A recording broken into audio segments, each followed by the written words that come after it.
boa noite a todos. Em primeiro lugar, muito obrigado pelo convite ao Dr. Jorge Machado e o prazer de estar entre vocês aqui para conversar.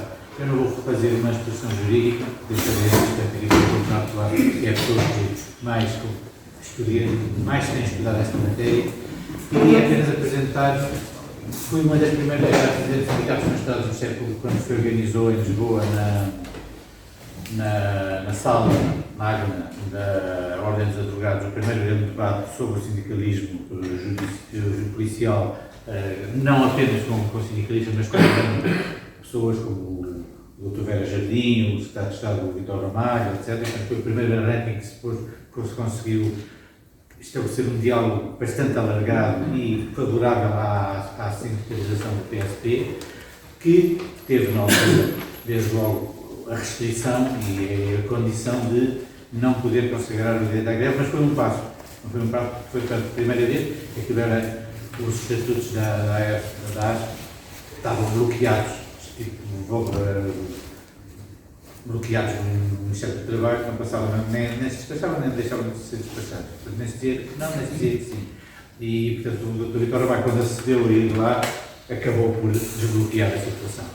Era uma espécie de veto de gaveta, era mesmo, no caso concreto, era uma espécie, não era mesmo um veto de gaveta, e dessa discussão, com a presença do Dr. Vera Jardim e com o Dr. Vítor Ramalho, avançou-se do ponto de vista institucional para a possibilidade de se criar, de facto, associações sindicais no âmbito da PSP.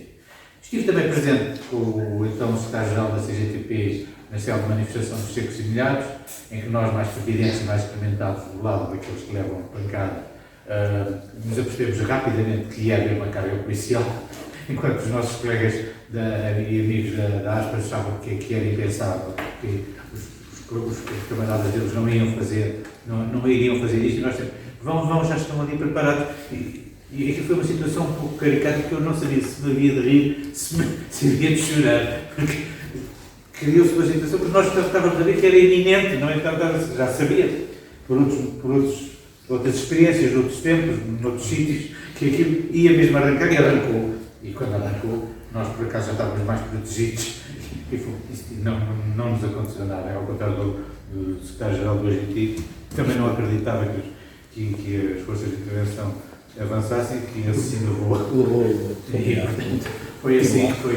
Tem alguns aspectos caricatos. Portanto, isto para dizer o seguinte: estive desde o princípio, em nome dos sindicatos na Estado do Ministério Público e com o apoio jurídico do Sr. Conselheiro Bernardo Colasso, nos primórdios deste movimento que levou à sindicalização da PSP, mas, no que diz respeito à questão do direito à greve, ficou desde logo estabelecido que isso era uma questão que não se punha na altura. As alturas vão evoluindo, os tempos vão evoluindo, e infelizmente não estão a evoluir para num bom sentido, em meu entender. Os riscos de analisarmos neste momento algum tipo de avanço neste aspecto é político, não é jurídico, vamos lá ver. Ainda hoje ninguém definiu exatamente se as greves dos juízes e dos magistrados no século são legais ou não são legais. Já houve conversas, colóquios, artigos, discussões, mas nunca se estabeleceu. Olha, foram-se fazendo. Foi assim, foram-se fazendo. E agora já é muito difícil dizer que não é possível fazê-las, mas, teoricamente, os juristas de um lado e do outro não têm uma visão muito clara, mesmo aqueles que sustentam que é possível, que é um direito constitucional, designadamente no século, quanto aos juízes há mais dúvidas ainda, e as greves foram feitas à mesma, mas, portanto, não há uma base jurídica sólida para ter uma opção por um lado ou por outro. Foram-se fazendo. E, às vezes, o isso fazendo transforma-se numa realidade que supera propriamente as discussões teóricas e legais sobre o problema. A questão não é, por isso, na minha perspectiva, uma questão estritamente política, estritamente jurídica, é uma questão eminentemente política. E tem que ser analisada à luz do momento que estamos a viver no nosso país e na Europa. E há questões complicadas.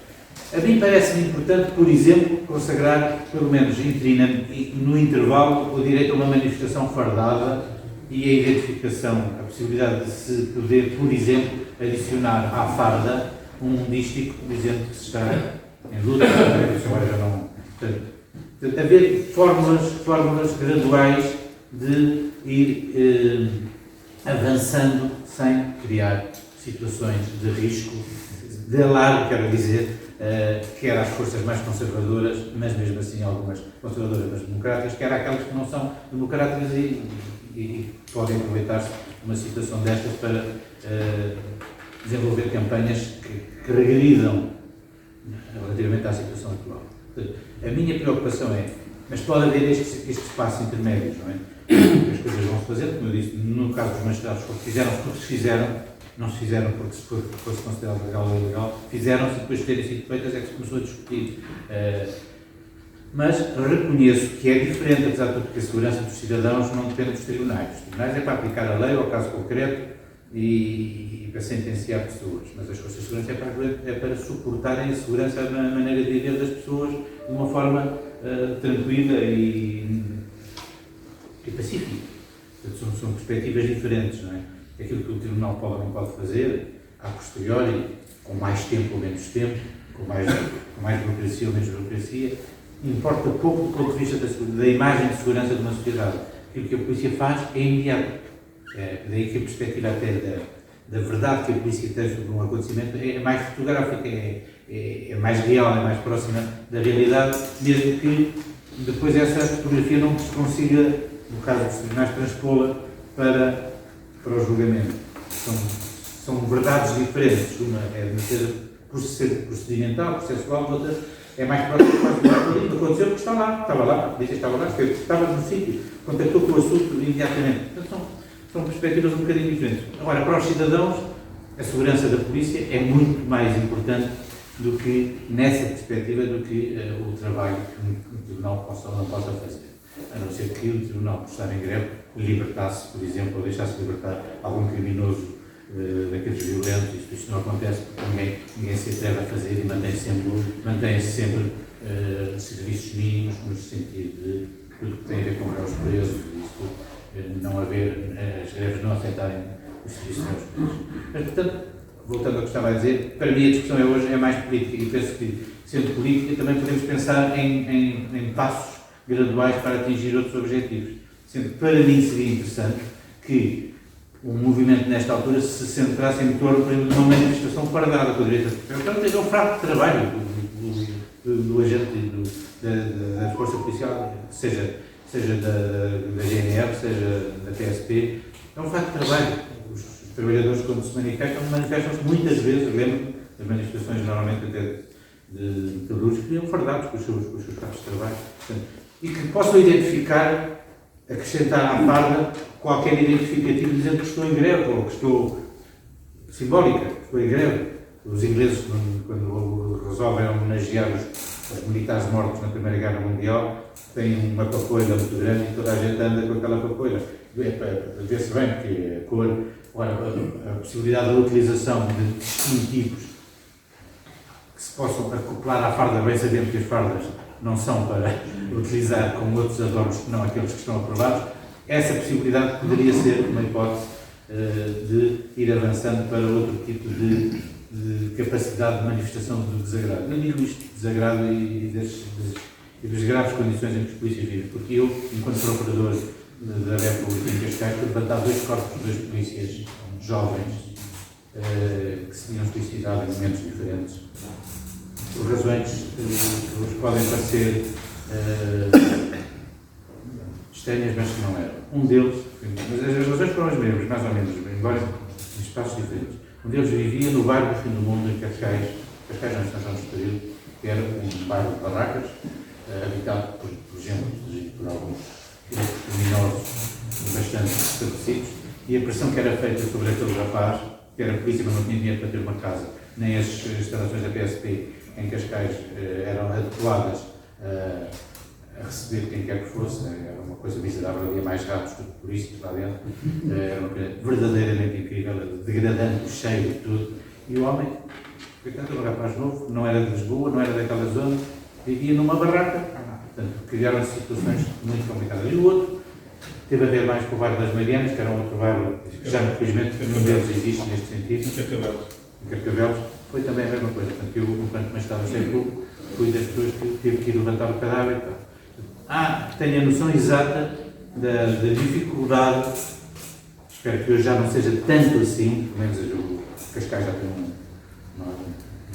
quadro da PSP mais decente, mais limpa, mais arranjada, não é nada do que era naquele tempo.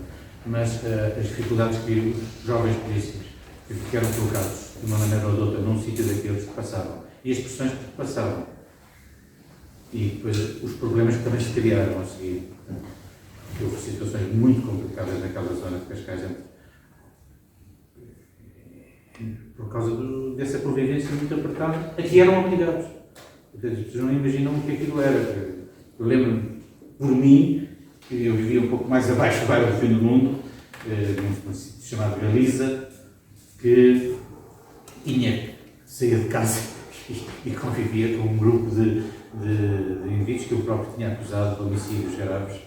Por acaso nunca me tocaram em nada, não houve chatice nenhuma, mas aqueles que eu via no tribunal, ou os apoiantes desses que eu via no tribunal, estavam ali a 5 metros, 10 metros de mim. Olha, eu não vivia lá à noite, não é? E até no tempo desse julgamento, foi complicado, a PSP disponibilizou-me proteção, porque nunca se sabia o que é que podia acontecer. Porque aquilo era mais entre eles e, portanto, não estavam muito preocupados nem com a PSP, nem com o Ministério Público, e, portanto, a coisa acho que se foi resolver por eles, mas esse é o aspecto mais é outra coisa. Portanto, o que eu vos quero dizer é que todos terem solidário com a necessidade de melhorar as condições de trabalho e de sobrevivência dos agentes policiais, porque se eram situações que eu assistia, aliás, não só. Depois na GNR tive outras situações também, contactos complicados, porque nós na altura tínhamos sido distribuídos uns bips por causa dos turnos noturnos e diurnos. E tudo, havia sempre uma estrada no chefe que contactava, não havia telemóvel, não é? E aí o contacto com os problemas da GNR eram diferentes, os guardas estavam absolutamente desamparados da hierarquia da GNR se houvesse algum problema complicado com a polícia criminal. E então telefonávamos às tantas da noite para as coisas mais simples, que não eram efetivamente da nossa competência, eram questões de comando. Eu achava, desculpa, eu não estou a perceber, explique-me lá, porque é que me está a ligar a mim e não liga ao seu comandante? Nós estamos a falar, todos arranjam uma solução. Ah, bem, pronto, vamos lá resolver isto então. Mas depois importa-se me dizer quem é o comandante que estava. Não sei se havia comandante turno, se não havia. Quem é que estava de dia? Porque eu depois quero falar com ele, porque isto não é lógico, eu não quero substituir a cadeia hierárquica da GNR. Aliás, eu posso estar a dar uma orientação, posso estar a contrariar outras que não me competem. Eu não vou ajudá-lo no seu serviço daquilo para as coisas correrem todas bem. Mas não me parece. Portanto, isto é a ideia, de facto, das insuficiências, das dificuldades de vida e tudo, tenho-as todas interiorizadas porque tive este tipo de trabalho de proximidade e isto faz-me lembrar que hoje os dias são mais complicados politicamente e que se calhar um direito à greve depois simplesmente iria alarmar, como disse, além de alguns setores importantes da população, alguns setores políticos que se iriam utilizar dessa situação. E, portanto, podíamos ir, eventualmente, através de outras medidas para já, para depois chegar mais tarde ao sítio. Sempre acordamos o compromisso que houve na altura em que foi legalizada a ASP, e estava lá o população também sabe como é que disse, sim senhor, para já, naquela altura, não se falava de direito à greve e logo se veria, depois mais tarde. Pronto, não queria dizer mais nada, este é o testemunho que tenho juridicamente do Dr. Clássico explicará melhor que eu, de certeza, qualquer aspecto nesse setor possa ser necessário.